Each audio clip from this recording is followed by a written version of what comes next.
बस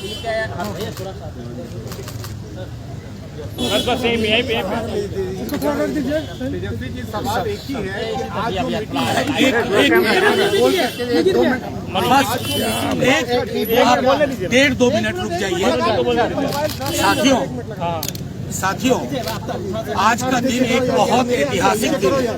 1 जून 2022 आज तकरीबन 12-14 वर्षों से जो लड़ाई लड़ी जा रही थी, हमारे राष्ट्रीय अध्यक्ष लालू जी ने सदन से लेकर सड़क तक जिसकी वकालत की, पैरोकारी की, आज वो सफलीभूत हुआ है। थोड़ा टाइमलाइन देखिए। माननीय नेता प्रतिपक्ष तेजस्वी जी जब केंद्र की सरकार ढुलमुल रवैया अपना रही थी, उन्होंने सीधे तौर पे संकेत दिया कि अगर जातिगत जनगणना की मांग नहीं मानी गई तो मुरहो से लेकर के पार्लियामेंट तक, दिल्ली तक पदयात्रा करेंगे। इसका एक जन उभार बना, जन दबाव बना। फिर मुख्यमंत्री जी ने इस पर बातचीत की, पहल की, और आज जब माननीय मुख्यमंत्री जी एक प्रधानमंत्री से मिलने के बाद भी जब पूरा विधानमंडल मिला तो उसके बाद भी कोई पहल नहीं हुई। आज माननीय मुख्यमंत्री जी ने जब नेता प्रतिपक्ष ने कहा था कि वो आंदोलन शुरू होगा, पृष्ठभूमि में हमारे राष्ट्रीय अध्यक्ष का तेवर और उनकी लगातार की लड़ाई, उसकी परिणति आज हुई। माननीय नेता प्रतिपक्ष ने अपनी बातें रखी और मुझे खुशी है ये कहने में कि माननीय मुख्यमंत्री जी ने अक्षरशः पॉइंट बाय पॉइंट उन चीजों को अडॉप्ट किया और कहा कि इस पर कार्रवाई कल से ही शुरू होगी और इसके अतिरिक्त एक एक चीज, इसकी मोडालिटी क्या होगी, रूपरेखा क्या होगी, कैसे किया जाएगा, कोई ना छूटे, इन सब चीजों को लेकर के माननीय नेता प्रतिपक्ष जी ने कहा, उसको सर्वसम्मति से आज की मीटिंग में अडॉप्ट किया गया है। माननीय मुख्यमंत्री जी इस पर कैबिनेट में फौरी तौर पर संभवतः 24 घंटे के अंदर फैसला लेंगे। बाकी के लिए मैं अपने नेता प्रतिपक्ष तेजस्वी जी से आग्रह करता हूं कि आपको ब्रीफ कर दें। तेजस्वी जी जिस तरह से भैया सारी बातें सामने आ ही गई और लगातार शुरू से इसकी लड़ाई जो है आदरणीय लालू जी ने लड़ी। पार्लियामेंट में भी सवाल उठाए और जातीय जो गणना है, आपका सोशियो इकोनॉमिक कास्ट सेंसस जो हुआ था वो हुआ। बाद में बीजेपी की सरकार आती है तो उस समय अरुण जेटली जी का बयान आता है कि जो डेटा है वो करप्ट हो गया है। तो कहीं ना कहीं से जो इतना देश का सबसे महंगा जो सेंसस हुआ उसका कोई डेटा हम लोगों को नहीं उपलब्ध हो पाया। और ये सब लोग जान रहे कि ये हम लोगों के प्रस्ताव से, लालू जी की लगातार लड़ाई से बिहार विधानसभा में 2 बार पारित हो गया। तो ऑल पार्टी तो था ही, सर्वसम्मति से पास हुआ, तो उसकी कोई गुंजाइश नहीं रहेगी। सब लोग सहमत थे। जब पार्लियामेंट में मना किया गया कि भाई भारत सरकार जो है जाति जनगणना जो है वो नहीं कराएगी, तब हम लोग थोड़े बेचैन हुए हैं और हमने विधानसभा में इस बात को उठाया। अब 2 प्रस्ताव रखे थे कि प्रधानमंत्री जी से मिली या तो राज्य सरकार मना कर देती है भारत सरकार, तो राज्य सरकार अपने खर्चे पे कराए। तो ये हम लोगों ने किया। उसके बाद कई देर विलम्ब हुआ। चलिए विलम्ब हुआ, क्या कारण था अब हमको उस पर नहीं जाना, लेकिन ये हमारी जीत है, ये लालू जी की जीत है और ये बिहार के गरीबों की, सभी लोगों की जीत है।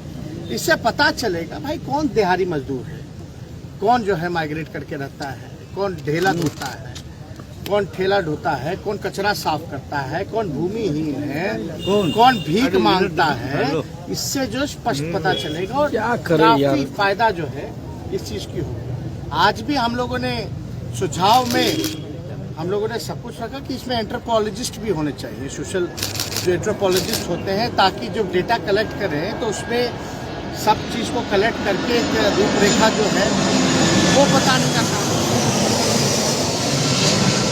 एंथ्रोपोलॉजिस्ट जो है वो मंडल कमीशन जब था उस समय भी रखा गया था क्योंकि कई जातियाँ उपजातियाँ हैं, कई नाम हैं, तो एक सही फिगर जो है उनके सामने आएगा तो उसका विश्लेषण ये बता सकते हैं कि कैसे क्या है।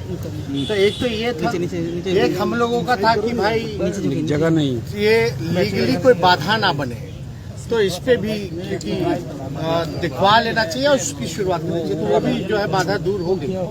और ये तो जातीय आधारित गणना यानी कास्ट बेस्ड जो है सर्वे इसका जो है नाम है, और ये कास्ट बेस्ड सर्वे है ना कि सेंसस। तो ये स्पष्ट हो जाना चाहिए सभी लोगों को कि ये जातीय आधारित गणना निकलना तो ना यानी कास्ट सर्वे ये हो रहा है। तो ये हम लोगों की जीवन और सारी चीजें, एक चीज और है महत्वपूर्ण था कि भाई खर्चा जो होगा ये बहुत ही महंगा होगा, इसका खर्च बहुत लगेगा। देखिए बिहार पिछड़ा राज्य है, गरीब राज्य है, और ये तो पूरे देश में हो जाता अगर बीजेपी केवल एक कॉलम जोड़ देती तो जितना खर्चा में सेंसस हो रहा है देश का जो एप्लीकेशन द्वारा हो रहा है तो उतना किसी राज्य पे ये अतिरिक्त बोझ नहीं पड़ता। अगर एक कॉलम ही माना था, बिहार में मान गई तो देश में मानने में क्या जरूरत, कौन सी बुराई थी भाई? हर स्टेट अपना अपना करा ही रहा है।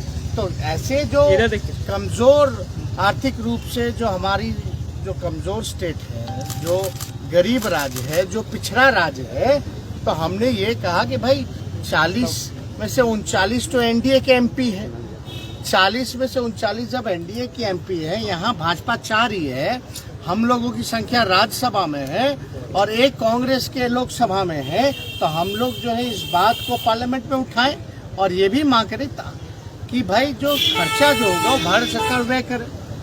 भाई आप स्पेशल स्टेटस की बात करते हैं, स्पेशल पैकेज की बात करते हैं, और यहाँ डबल इंजन की सरकार है, आपको 40 में से 39 एमपी जिताया है, तो राज्य सरकार तो इसकी शुरुआत कर रही है, वह करेगी ही करेगी, लेकिन मदद करने के लिए भारत सरकार को इसमें आर्थिक रूप से सहयोग करना चाहिए। और ये बात से तो सब सहमत है कि ये जो भी बेस सर्वे हो रहा है, कास्ट बेस सर्वे हो रहा है, ये पूरे देश में होता देश हित में है, लेकिन ये बिहार हित में है। तो इससे और कोई जुड़ा हुआ अगर आप लोगों का सवाल है तो हम जो है इस बैठक में आप थे, बीजेपी का क्या रुख था, बीजेपी ने क्या चर्चा किया, समय सीमा कुछ बीजेपी ने क्या किया? नहीं, जब हाउस से ही 2 बार पारित हो गया तो क्या कहेंगे। अब उनके विषय में आज तो उन्होंने जो है सर्वसम्मति से ही पास हुआ, तो आज तो हमको कोई दिक्कत लगी नहीं। अच्छा। और दिक्कत किसी को लग ही नहीं सकता है। ये जो कास्ट बेस्ड सर्वे है ये बिहार के लोगों के लिए है, ये हित के लिए है, और देश में होता तो नेशनल इंटरेस्ट में था, तो इसका विरोध करने का तो कोई मतलब ही नहीं पैदा होता। लेकिन टाइम फ्रेम क्या है, टाइम फ्रेम क्या है, कब आएगा कैबिनेट में, कब एक्चुअल अति शीघ्र हमको जहां तक लगता है, और हमने ये भी कहा कि बेहतर होगा कि जो भी अगला कैबिनेट हो उसमें आप ले आइए। पूरे देश के लिए लड़ाई अकाउंट कब होगा, गणना कब होगी? नहीं काउंट तो वो प्रक्रिया, क्योंकि ट्रेनिंग वगैरह भी देना है, इसका फॉर्म वॉर्म क्या होगा, क्योंकि सभी चीजों की ध्यान रखना है, सब चीज होगा।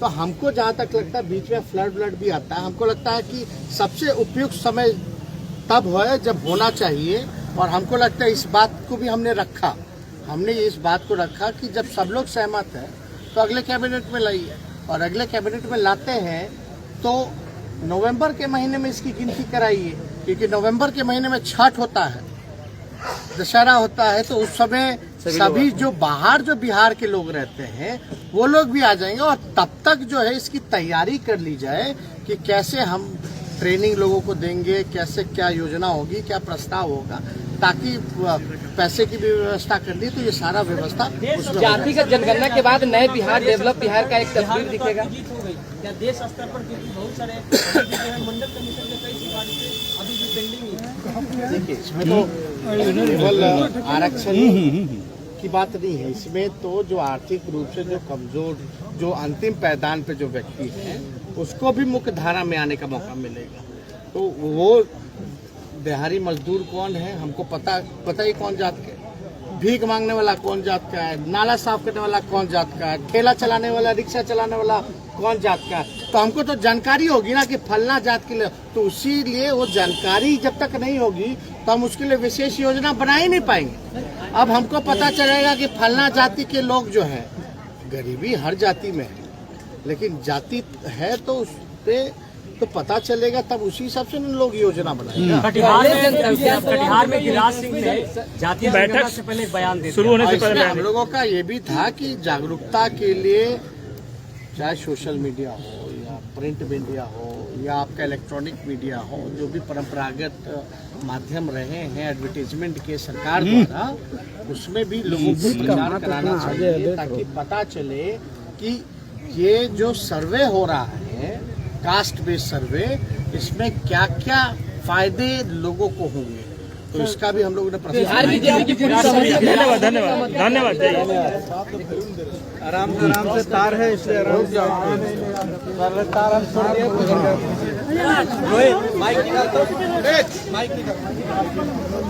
तो साफ तरीके से आप तेजस्वी यादव को सुन रहे थे। आरजेडी नेता मनोज झा भी साथ में मौजूद थे और काफ़ी खुश तेजस्वी यादव जो है वो दिखाई दे रहे हैं, क्योंकि बिहार में जातीय जनगणना जो है वो होने वाली है। नीतीश सरकार ने अपना फैसला सुना दिया है और नीतीश सरकार अपने खर्चे पर बिहार में जातीय जनगणना करवाने वाली है।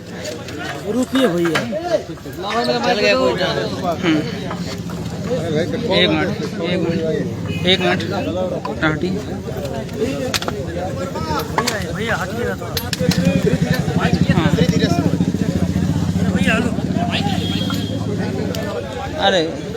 अरे तस्वीरें आप सीधे आरजेडी कार्यालय से देख रहे हैं और तेजस्वी यादव को आप सुन रहे थे। तेजस्वी यादव ने क्या कुछ कहा है, काफ़ी खुश दिखाई दे रहे हैं तेजस्वी यादव। अब जो लड़ाई जातीय जनगणना पर तेजस्वी यादव पिछले कई महीनों से लड़ रहे थे, आखिरकार उनकी जीत हुई है। और देखिए तेजस्वी यादव जो हैं अब जातीय जनगणना के मुद्दे को लेकर बिल्कुल पिछले कई महीनों से लड़ाई लड़ रहे थे। आज जब उनकी जीत हुई तो वो काफ़ी खुश दिखाई दे रहे थे। आरजेडी नेता एवं राज्यसभा सांसद मनोज झा ने भी काफ़ी खुशी जताई है और साफ तरीके से जातीय जनगणना जो है अब बिहार में कुछ दिनों में होने वाली है। तेजस्वी यादव ने अपनी राय दी कि दिवाली या छठ के मौके पर बिहार में जातीय जनगणना करवानी चाहिए और उससे पहले जो है कहीं ना कहीं जो लोग इससे जुड़ेंगे उनको ट्रेनिंग भी दिया जाएगा।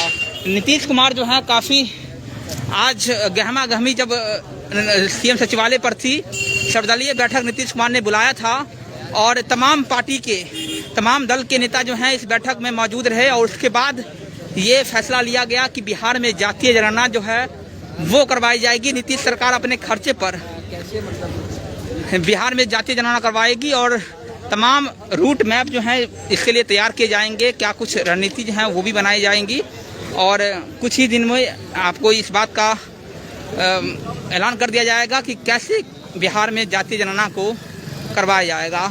लेकिन आज ये फाइनल हो गया है, तमाम सवालों पर पूर्ण विराम लग गया है और जो लड़ाई पिछले कई महीनों से चल रही थी आज ये क्लियर हो गया है कि बिहार में जातीय जनगणना होगी।